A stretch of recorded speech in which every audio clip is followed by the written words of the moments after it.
வளமில்லாத பூமி, அதாவது சத்து இல்லாத பூமி, உயிர் இல்லாத பூமி அப்படி பல விதமா சொல்லலாம். அந்த மாரி நிலத்த வந்து ஒரு ஏக்கர் நிலத்த வந்து நம்ம கடந்த 2 வருஷமா மாத்திக்கிட்டு இருக்கிறோம். பெரிய நடுவுல ஒரு காவா எடுத்து அந்த மண்ண சைடுல போட்டதுனால ஒரு 4 அடி உயரத்துக்கு அந்த வரப்பு கிடச்சது. அதான் மேட்டுப்பாத்தி. எல்லாமே நல்லா உதிரியா இருக்கு பார்க்கலாம். பாருங்க மண்ணே நல்லா உதிரி ஆயிடுச்சு. முதல்லலாம் நம்ம எடுத்தா கட்டியா வரும். அது மாதிரி அதுமாரி மழை பெய்தா கொல கொலன்னு ஆயிடும். இப்ப அந்த மாதிரி இல்ல. பப்பாளிகள்ல பார்த்தீங்கன்னா கூட பப்பாளி நல்லா காய்கள் வந்திருக்குது. அதுமாரி நல்லா ஹெல்த்தியாவும் இருக்கு செடிகள் எல்லாமே. மாஞ்செடிகள் கூட நல்லா ஹெல்த்தியா இருக்குது. நீங்க நம்ம ஏற்கனவே நடவு பண்ண செடிகள் கூட அது கூட ஓரளவு கார்த்தன்மை கம்மியான மண்ணு. அந்த இடத்துல கூட இப்ப மரங்கள் நல்லா வந்திருக்கு. அது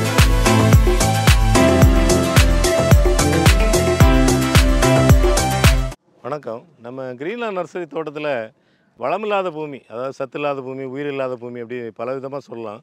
அந்த மாரி நிலத்த வந்து ஒரு ஏக்கர் நிலத்த வந்து நம்ம கடந்த 2 வருஷமா மாத்திக்கிட்டு இருக்கிறோம். கடந்த 2 வருஷத்துக்கு முன்னாடி நம்ம வந்து இத மாத்த ஆரம்பிச்சோம். அதாவது நமக்கு பொருளாதாரம் நல்லா இருந்ததுன்னா ஒரு வாரத்திலே இந்த வேலைய முடிச்சிடலாம். நம்ம கொஞ்சம் கொஞ்சமா பண்ணிகிட்டு இருக்கோம்.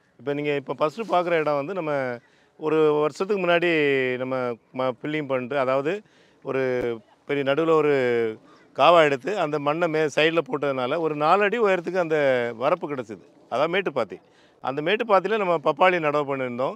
அது கூடவே மாமரமும் நட்டுருக்கோம். இந்த பப்பாளியோட வயசு பார்த்தீங்கன்னா ஒரு 2 வருஷம். இது ரெட் லேடி பப்பாளி.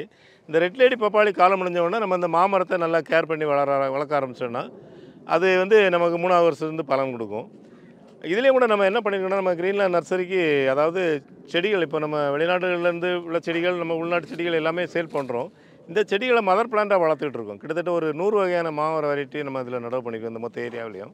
அந்த ரகங்கள் பார்த்தீங்கன்னா, நம்ம கேர் பண்ணி வளர்த்து கொண்டு வந்தோம்னாக்க, அதுலேருந்து நம்ம கன்றுகள உற்பத்தி பண்ணும்போது, நம்ம தரமான கன்றுகளையும் கொடுக்க முடியும், விலை குறைவாகவும் கொடுக்க முடியும். அந்த அடிப்படையில தான் நம்ம இந்த செடிகள இப்போ உற்பத்தி பண்ணிக்கிட்டு இருக்கிறோம். அதேமாரி நம்ம ஃபஸ்ட்டு நம்ம என்ன பண்ணோம்னா, இந்த பள்ளம் எடுத்ததுக்கப்புறம் எல்லாமே நம்ம பண்ணை கழிவுகள். இப்போ நம்ம ஆரம்பத்தில இந்த இடம் ஒரு வேஸ்ட் லேண்டா இருந்தது. நான் அத உங்களுக்கு ஃபோட்டோ காமிக்கிறேன். ஏன்னா நெறைய பேர் இந்த வீடியோ பார்த்துருப்பீங்க. பார்க்காதவங்களுக்காக காமிக்கிறேன். அதாவது புல்லு கூட முளைக்காத ஒரு பூமி. அந்த இடத்துல வந்து நம்ம இப்போ ஒரு மொத்தம் 5 ஏக்கர்ல 4 ஏக்கர் நம்ம ஓரளவு பண்படுத்தி கொண்டு வந்துட்டோம். அந்த 4 ஏக்கர்லேயே நமக்கு வரக்கூடிய வேஸ்ட்டு பண்ணை கழிவுகள் இருக்கு இல்லையா? அதெல்லாம் நம்ம வெளியே போடணும்னா கூட இந்த ஏரியால முடியாது.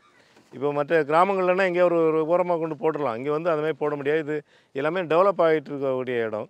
அப்படிங்கிறதுனால நம்ம இந்த எல்லா பண்ணை கழிவுகளையுமே நம்ம கழிவுகள் சேர்ந்த உடனே பெரிய ஜேசிபி வச்சு ஒரு பெரிய பள்ளம் எடுத்து அதில் ஒரு கொட்டி அது மண்ணால மூடுறோம்.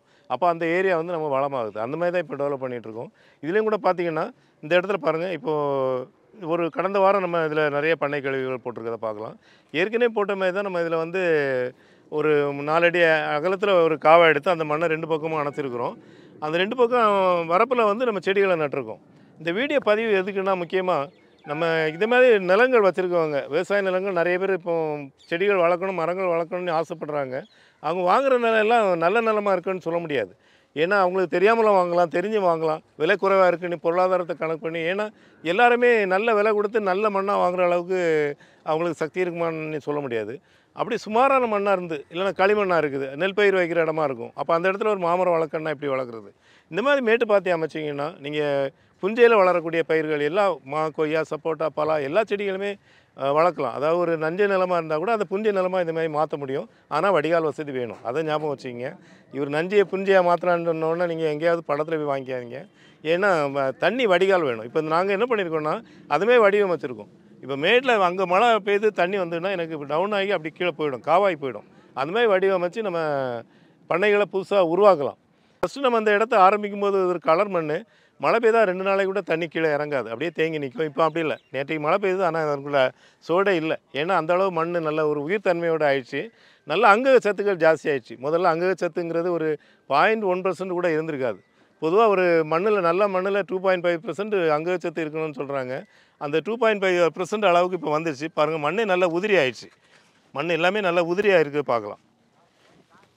பாருங்கள், மண்ணே நல்லா உதிரி ஆயிடுச்சு. முதல்லலாம் நம்ம எடுத்தால் கட்டியாக வரும்.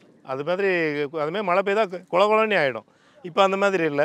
இப்போ இந்த மரம் வச்சுருக்குறோம். இந்த மரத்துக்கு நடுவில் இந்த பக்கம் ஃபுல்லாகவே எருவும் பண்ணை கழிவுகளும் தான் போட்டிருக்கோம். இந்த மரம் வளர்கிற காலத்தில் வந்து பார்த்திங்கன்னா, இந்த மரம் நல்லா வளர்ந்ததுக்கப்புறம் இப்போ நல்லா வளருது, க்ரோத் ஆகுது. வளர்ந்ததுக்கப்புறம் இதுலேருந்து சத்துக்களை எடுத்துக்கும். இந்த இப்போ நடுவில் இருக்கு இல்லையா, இந்த சத்துக்கள் எல்லாமே எடுத்துக்கும். நம்ம இது கழிவுகளை போட்டு மணல் கொண்டு மூடி இருக்கோம், அது மக்கிறதுக்காக. ஃபுல்லாக ஒரு 3 அடிக்கு இதில் பண்ணை கழிவுகள் தான் இருக்குது. அந்த சத்துக்களை எடுக்கிற காலத்தில் இது வந்து மக்கிடும். அதாவது இந்த சத்துக்களை எடுக்கிற அளவு வளரணும்னா 1 இயர் ஆகுதுன்னு வைங்களேன். இந்த 1 இயருக்குள்ளே அது 3-4 மாதத்தில் மக்கிடும். இருந்தாலும் அந்த 1 இயருக்குள்ளே நல்லாவே மக்கிடும். இந்த செடிகள் நல்லா திறம்பட வளரும். இந்த தோட்டத்தில் உள்ள மண் மோசமான மண்ணுன்னு சொல்லும்போது ஒரு கஸ்டமர் கமெண்டில் சொல்லியிருந்தார். அதாவது பக்கத்துலலாம் மரம்லாம் அவ்வளோவா செழிப்பாக இருக்க, இந்த மண் மோசமான மண்ணுன்னு சொல்கிறீங்களே அப்படின்னு சொல்லியிருந்தார். பாருங்கள், பக்கத்தில் மரம் நல்லா தான் இருக்குது. அதுக்கு அடுத்து ஒரு 4 அடியிலே எப்படி மண் இருக்குன்னு பாருங்கள். இதெல்லாம் கலர் மண். இப்போ 2 நாளைக்கு முன்னாடி பெய்த மழையில் உள்ள தேங்கின தண்ணி அது வடிகிறதுக்கு வாய்ப்பே இல்லாத மாதிரி அப்படியே தேங்கி நிற்கிது. ஏன்னா அந்த அளவு கலர்த்தன்மை இருக்குது. அதாவது இந்த அமில கார நிலை இருக்குல்லையா, பிஹெச் வந்து பார்த்திங்கன்னா 8க்கு மேலே 9 வரைக்கும் இருக்கும். இந்த மாதிரி மண் வந்து உங்களுக்கு தண்ணியை வடியாது. அந்த மாதிரி மண்ணில் தான் நமக்கு செடிகள் அழுகி போகிறதுக்கு வாய்ப்பு உண்டு. அதேமாரி தான் இங்கே வந்து நாங்கள் ஒரு 3 பலா செடி நட்டோம். 3 பலா செடியிலையுமே பார்த்திங்கன்னா ஒரே ஒரு பலா செடி தான் கஷ்டப்பட்டு வளர்ந்துருக்கு. 2 செடி அந்த கலர்த்தன்மையினால் அந்த வெயில் காலத்தில் மண் ஹீட் ஆகும். அதில் ஏன்னா இந்த உயிர்த்தன்மை இல்லாதனால வெயில் காலத்தில் சம்மரில் பார்த்திங்கன்னா செடிகள் பார்த்திங்கன்னா ஃபுல்லாகவே இந்த இடம் நல்லா ட்ரை ஆகிடும். அதாவது ஒரு நல்ல மண்ணுன்னா, தரமான மண்ணுன்னா நல்ல சாஃப்டாக இருக்கணும். அதாவது ஒரு காற்று போகிற அளவுக்கு ஒரு தன்மையோடு இருக்கணும். அந்த தன்மை இருக்க ஒரு கெட்டித்தன்மை ஆகிடும். அப்போ அதில் எதுவும் உயிர்கள் இல்லாதனால, எதுவும் பாக்டீரியாவோ எதுவுமே இல்லாதனால, சத்துக்களும் இல்லாதனால அப்படி கெட்டித்தன்மை ஆகிடும். அதனால தான் இந்த செடி பாருங்கள், இந்த நட்டிருந்த பலாவும் அந்த பக்கத்தில் நட்டிருந்த பலாவும் ட்ரை ஆகிடுச்சு. அதான் மண்ணினோட வளம் வந்து நமக்கு ஒரு தோட்டமாக இருந்தாலும் எல்லா இடத்துலையும் ஒரே மாதிரி இருக்காதுங்கிறத சொல்கிறதுக்காக தான் இதை உங்களுக்கு காமிக்கிறேன். நம்மகிட்ட செடிகள் வாங்குகிற சில கஸ்டமர் கூட சொல்லுவாங்க, சார் உங்கள்கிட்ட ஒரு 10 செடி வாங்கிட்டு போனேன், ஒரு செடி மட்டும் வரல சார்ம்பாங்க.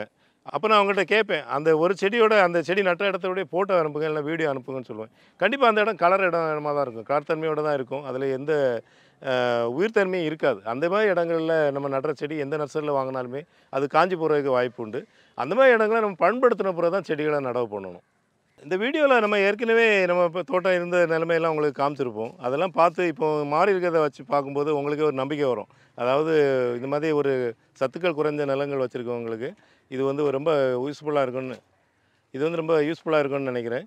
இதேமாதிரி நீங்களும் உங்களை மேட்டுப்பாத்தி அமைச்சு செடிகளை நட்டுக்கிட்டு இந்த பண்ணை கழிவுகளை பயன்படுத்தி உங்கள் நிலத்தையும் வளப்படுத்தணுங்கிறது என்னோடய ஆசை. நன்றி, வணக்கம்.